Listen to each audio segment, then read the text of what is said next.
西藏2万人左右的桑日县，县城海拔达到3574米。这里是学友轨迹，我们在前往拉萨的途中路过西藏的桑日县。它位于西藏东南部，地处冈蒂斯山南麓，县内以高山谷底为主，气候干燥，昼夜温差大，是典型的高原温带季风性气候。在桑日县将近2万人口中，藏族约占总人口的97%。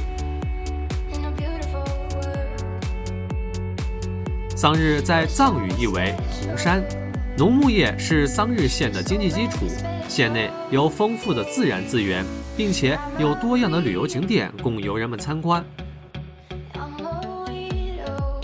独特的自然环境，别样的人文风情，桑日县正逐渐成为人们心目中旅游的圣地。